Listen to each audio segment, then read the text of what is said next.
Hello class, this is the last of the videos for this week. I had you watch the quote-unquote the fun video, the basic overview video first, and now I'm going to teach you the details for this chapter.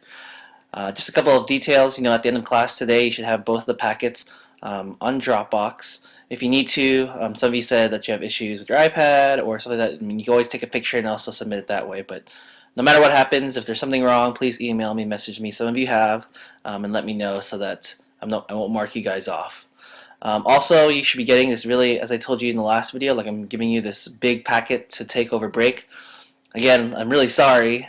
I don't want to give you a lot of work over break, so what I said was a 10-minute video every day, which is, I think, more than reasonable to have you guys watch 10 minutes a day to get you in preparation for AP exam. Other than that, I think that's all. This is the chapter 14 section. This one's all about what are genes. Okay, so as you saw in some of the video, the details are already given. So as I go through this, I might go a little bit quickly. You can always pause it and fill your notes that way. So first of all, we're talking about this guy named Gregory Mendel. Here's a picture of him up here. He was a monk, and his famous experiment was on pea plants. And he wanted to study, this is misspelled, but he wanted to study inheritance. And he picked peas. Why did he choose peas? You can control their mating, meaning you can not force them to mate, but you can do it very quickly in an experiment setting. There are many different varieties of peas, and also short generation time, so they could make offspring really quickly. Like you can see grandparents and grandkids and all those things really quickly. For humans, if we wanted to see our grandkids, we'd have to wait at least 34 years or 30 years or something like that to even see grandkids. For peas, you could wait about a week, and then all of a sudden you could see grandkids, great-grandkids, and see what the inheritance is. So here's an example of what he did. He got what they call true breeding parents. So he got true purple and true white flowers, and he bred them together. He either self or they cross-pollinated, and he noticed when he cross-pollinated them, and then these plants were they fertilized with themselves. They noticed that in the second generation, in the grandkids, they noticed that 705 purple plants and 224 white flower plants. So actually, this isn't Mendel's experiment. This is just an example of an experiment. But it's funny because this F1 generation, so think of this as parents. So this is like, say for example, a dad that's all purple, a mom that's all white. When they have kids, they all have purple. But when those kids have kids, they notice that some of the kids have white, which is crazy because all the kids were purple. So people are wondering, like, where did the white come from? And that's where Mendel's experiment really came from. Just for definitions, P stands for the parent. F1 is the first generation, the first offspring, and then F2 is like the grandkids.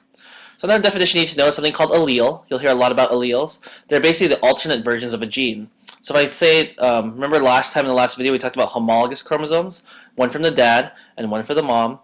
The allele, or the gene for purple flowers, is here, and then for the female, it's the same sort of location, the same space, except for her allele is actually for white flowers. So this one that says locus stands for location. So what Mendel did, he studied 7 characteristics. So flower color, flower position, seed color, seed shape, pod color, and stem length. He just wanted to see all of them. And he wanted to see dominant and recessive traits. So he sort of marked down, yeah, he had a lot of time on his hand, but what was the more dominant traits and what was the recessive traits? And then when he bred them, what type of offspring did he get? So here's what he sort of found out. First of all, alternate version of genes are the reason why there's variations in inheritance. So even though, actually I know somebody, a friend of a friend, both their parents have dark hair, and then she had red hair. And everyone's like, oh, did you, is that really the dad and stuff like that? But really, because there is alternate versions of genes, you can have variations. For each characteristic or character, each organism inherits one allele. So even though a mom has an allele, a dad has an allele, you only get to inherit one. If the two alleles are different, the dominant allele will be fully expressed. The recessive allele will have no noticeable effect on the offspring's appearance. So we talked about dominant and recessive genes earlier. And then there's this law of segregation that he came up with, that 2 alleles for each character separate during gamete formation. So basically when you make sperm and egg, the 2 alleles sort of separate. And we talked about that when we did meiosis. Okay? So here's another example where we're talking about a purple and a white. Their kids will be all purple. And then if see how this is capital P, lowercase p. When they breed them, all the flowers will have a uppercase p and a lowercase p. And then when I breed them, this is something called a Punnett Square. So this is from the first plant, see capital P and lowercase p, and this is from the second plant, uppercase p, lowercase p. And when I cross them, you see I have a capital P and a capital P here, I get two capitals, lowercase and uppercase, lowercase and uppercase, and I have one lone square that is lowercase p and lowercase p. And that is why you have a 3-to-1 ratio, or when he did these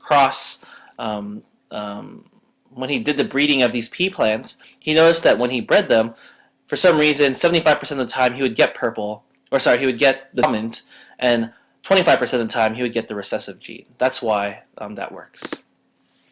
So we've talked about this before, so I'll skip over it. Dominant is uppercase, recessive is lowercase. Homozygous, meaning the alleles are exactly the same. Capital or lower. Or hetero means they're different, upper and lower. So a couple of things. Phenotype.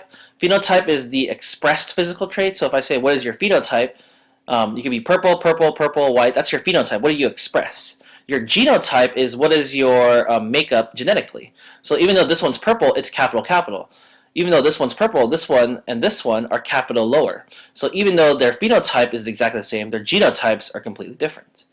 And this one, the phenotype is white, and its genotype is lowercase. So just so you know the definitions of phenotype and genotype, that's what it means. Can't really draw on this, but I want to draw for you a Punnett Square. This example, we just saw it. If you have any questions, we can go over it. There's also a picture in your book that's actually very helpful. A test cross, another definition, is to determine if the dominant trait is homozygous or heterozygous. So, we can't just go into, if I wanted to go into your, say for example, let's take Christian, right? If I wanted to check out what his, let me go back real quick. If I wanted to check out his genotype, I can't go into his, I can't extract the DNA from him and check out what it is. You just don't do that. But there are ways you can do it without having to actually go into the DNA. So say for example, let's take this flower. I have no idea if it's capital or capital lowercase. So what they do is they cross it with a lowercase. Okay. If it's lowercase and a homozygous dominant or capital P's, all the offspring will be purple. See, here's the lower, here's the upper, here's the 4 offspring, all of them will be purple. So if I cross it with a white and I get all purples, I know its genotype is capital. If I cross this white with a heterozygous genotype, I'll notice that I'll get 2 purple and 2 white offspring. So that's what they call it a test cross. You can actually tell what the genotype of something is without actually literally having to go into your DNA and finding out myself. Another law is called the law of independent assortment. So each pair of alleles segregates independently during gamete formation.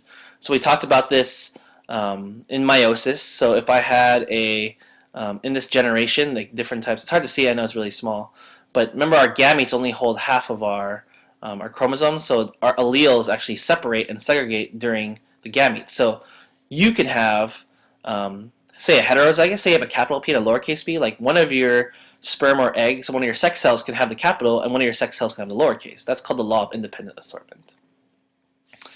The 2 types of crosses, there's a monohybrid cross, which means we're only studying one character or one characteristic. So I'm just going to study flower color. It's called monohybrid. You should know mono, the prefix means 1.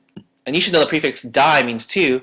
So a dihybrid cross means I'm going to study 2 different characteristics. For example, I'll study the flower color and the seed shape. So this one is an example of a monohybrid. It's just a 4 square diagram, and this is a dihybrid cross. It looks more like a diamond because we're studying 2 different characteristics at the same time.